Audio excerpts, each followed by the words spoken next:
queridos estudiantes, sejam todos muito bem-vindos a nossa classe de língua espanhola. Eu sou a maestra Yanara Camus e estarei aqui com vocês, os ajudando a aprender o espanhol. Agora, classe 11, revisão e avaliação. Então, vamos a começar. Hola, hola mis amores, sean todos bienvenidos a nuestra clase de lengua española, empezando nuestro repasso com o primeiro conteúdo, gênero en el substantivo. Então, nesse momento, vamos falar um pouquinho sobre os substantivos e gêneros, lembrando que os substantivos são aquelas palavrinhas que nomeiam todos os seres aí que nós conhecemos. Então, todos os substantivos têm um gênero que pode ser masculino ou feminino. Em espanhol, não existe o gênero neutro. Então, quando falamos de gênero, estamos falando de masculino ou feminino dentro do espanhol. Não existe o neutro. Generalmente, os substantivos terminados em O são masculinos e os substantivos terminados em A são femininos. Por exemplo, vamos saber. Masculino, el caramelo, terminado em O. El libro, terminado em O. Então, geralmente, as palavras que terminam com O são masculinas, assim como no português. Feminino, la casa, la comida, terminada aqui, em A, então, sendo aí feminino.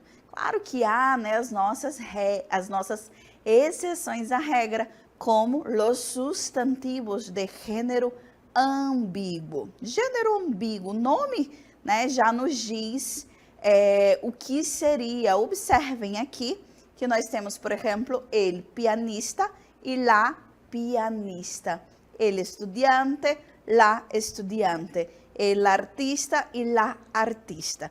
Observem que o substantivo, ele é igual, tanto para o masculino quanto para o feminino, O que vai diferenciar aqui mesmo é o nosso artigo, se é ele, é masculino, e se é lá, é feminino.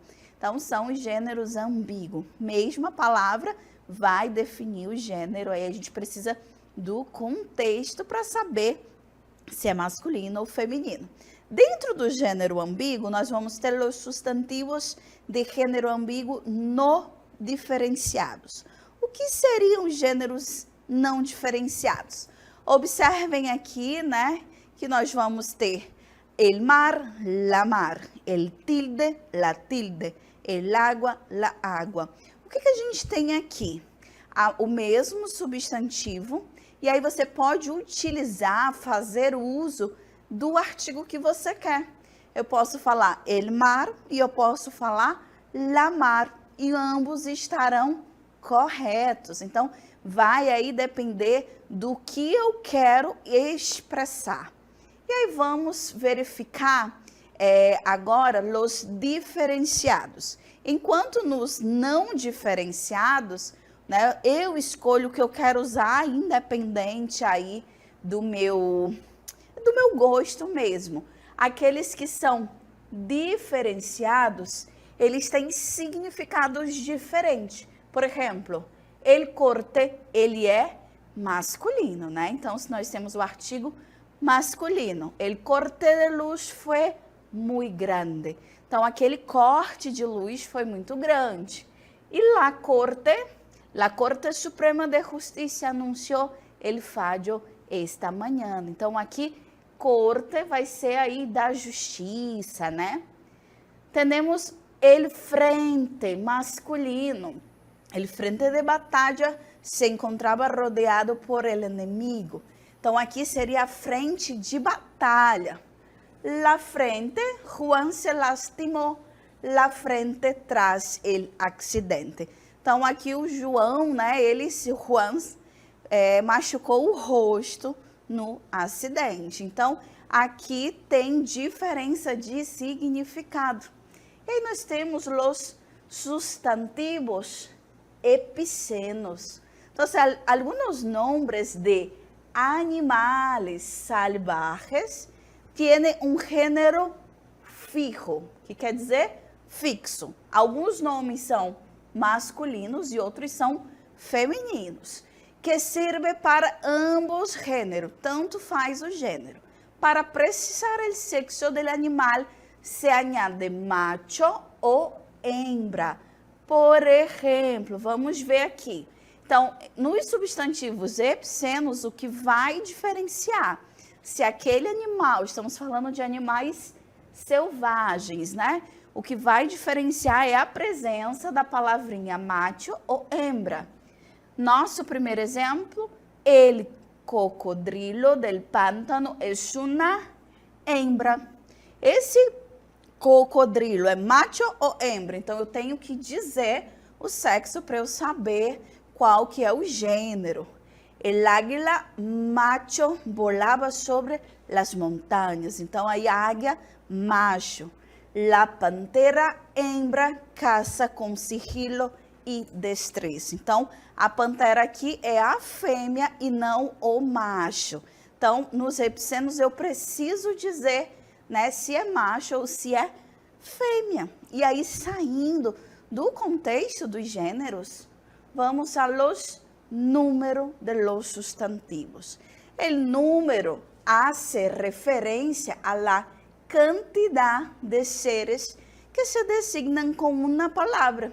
Ellos pueden ser singular ou plural, né? Assim como no nosso português. Podem ser tanto singular quanto plural. El singular não tem algo específico. Sin embargo, o plural se suele formar, o plural, né? A gente costuma formar acrescentando S ou ES al final del substantivo em singular. Então, palavras no singular serão, né, normais. Mas aí, quando a gente quer formar o plural, a gente pode acrescentar o S ou o ES. Vamos observar aqui na nossa tabelinha. Na primeira coluna temos aí o singular e aqui na segunda o plural. Então, observem que palavras finalizadas ali com vocálico, com vogal, a gente acrescenta o S, como caça, caças, escuela, escuelas. Aí aqui nós temos uma palavra que termina com consoante, balcão, balcones. Aqui já é ES. Rubi, apesar de ser uma vogal, é uma vogal aí acentuada, uma vogal tônica. Então, a gente acrescenta também o ES como as consoantes. Então, rubi, rubíes, color, colores, acción, acciones, pez, peces. Olha aqui que diferente, né? A palavra, o substantivo termina com Z, a gente retira esse Z e vai acrescentar C, E, S, formando o plural desse substantivo. E lacrices. Lacrices entra numa categoria de palavras que vai ser o artigo que vai definir se é singular ou se é plural. Então, observem que o nosso artigo aqui, no plural, está las crises. Aí eu identifico que é um plural. No singular fica lá somente. Então, esse é o universo de los números, singular e plural. E agora vamos a las conjunciones. Entonces, las conjunciones constituyen una clase de palabras invariables, cuya función es unir palavras similares u orações. Então, quando falamos de conjunção, elas são invariáveis, elas são o que são. E aí vamos abordar as conjunções de, é assim que se fala, né? E E. Então, a conjunção de E tem um significado de adição. Introduz duas ou mais possibilidades, todas elas válidas. Então, conjunção de, ela é uma conjunção de adição. E a gente vai, né, transformar a preposição, a conjunção de, em E, né? Ela vai reemplaçar essa conjunção quando a palavra que vem depois começam com I ou HI. Mas como assim, professora?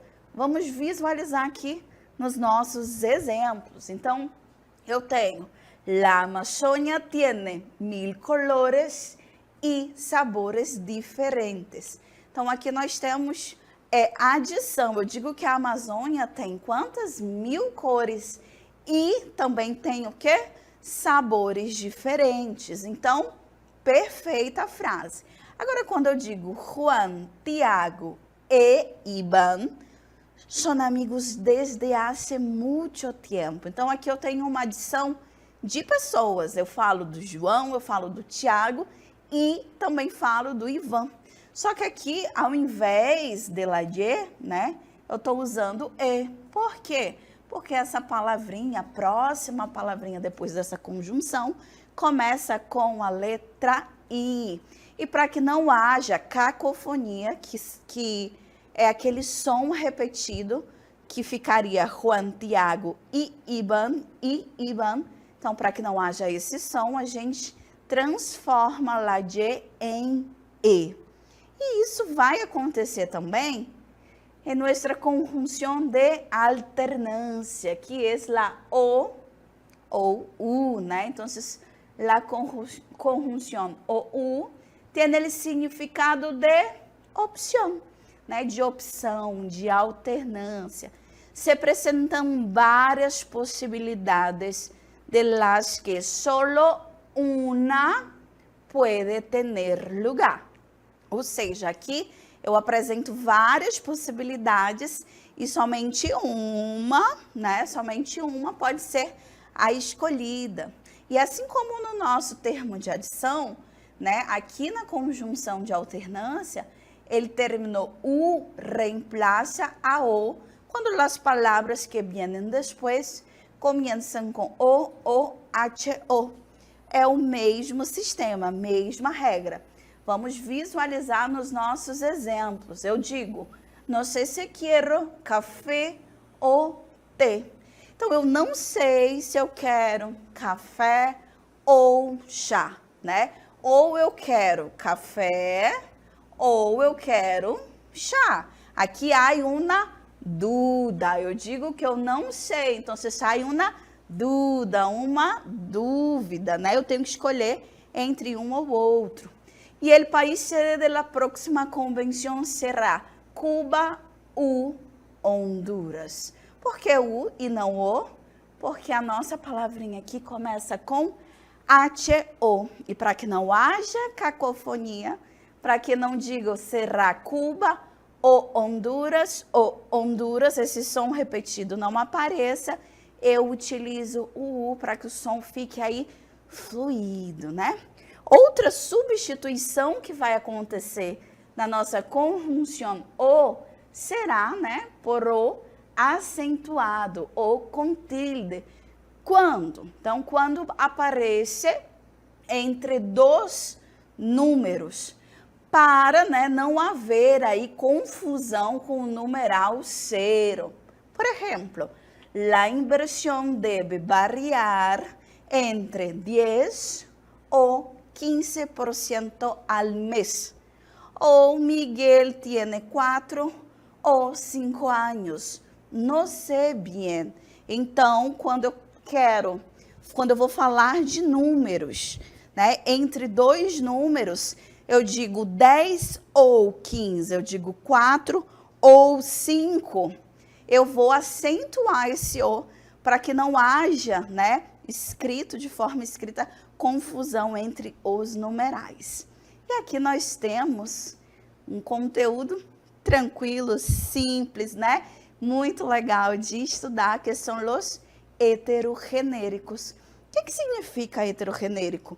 Hétero, que vem de diferente, distinto, genérico, que é relativo ao gênero, significando, né, aquilo que possui um gênero diferente. Por exemplo, palavras no espanhol que são masculinas serão femininas no português e vice-versa. Vamos ver aqui algumas palavrinhas. Observem aqui no espanhol, toda palavra começada com el é masculina e toda começada com la, feminina.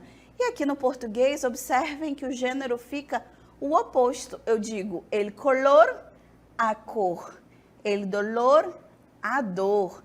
Agora, no feminino, la sal, o sal, la leche, o leite. No espanhol, toda palavra terminada em -re é masculina, tá? Logo, no português será feminina. El garage, a garagem. El mensaje, a mensagem. Em contrapartida, toda palavra no espanhol terminada em umbre será feminina e no português ela será masculina. La legumbre, o legume. La costumbre, o costume. Então, palavras heterogenéricas, palavras que têm gêneros diferentes entre as palavras do português e do espanhol. E aí, indo no nosso último conteúdo, temos la narración, texto narrativo.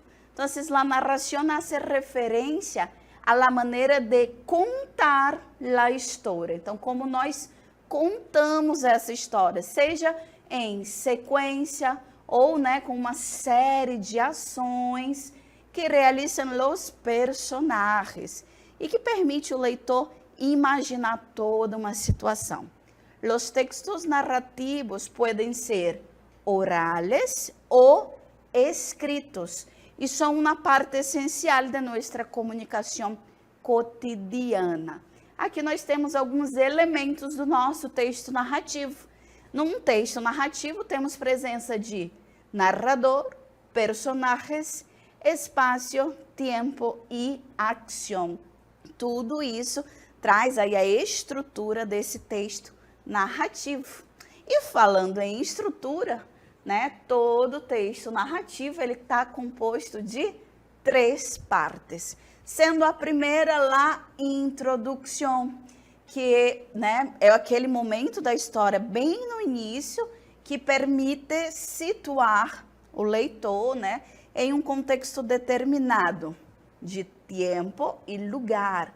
E é lá que se introduz a los protagonistas da história. Então, na introdução, a gente apresenta os personagens, a gente apresenta o tempo e a gente apresenta o lugar. Depois temos o desarrollo, o nudo, que vai ser a parte mais extensa da história. Aqui, a gente conhece os detalhes da história, de los personagens e de los acontecimentos. Então, tudo aquilo que vai se desenvolver no desenvolvimento, no desarrollo. E, por fim, o desenlace, que é o cierre, que é o momento final da história, que é onde nós vamos revelar tudo aquilo que aconteceu, todas as dúvidas que surgiram durante essa história, nós vamos revelar nesse momento. E aí, para finalizar a nossa aula, nós vamos assistir aqui um exemplo de texto narrativo. Vamos lá. Había una vez una niña llamada Alicia que vivía en un pequeño pueblo. Un día, mientras exploraba el bosque, encontró una cueva escondida.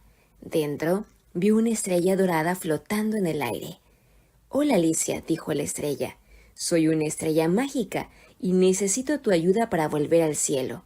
Debemos encontrar 3 objetos mágicos, una flor de luna, un cristal del río y una pluma del águila dorada».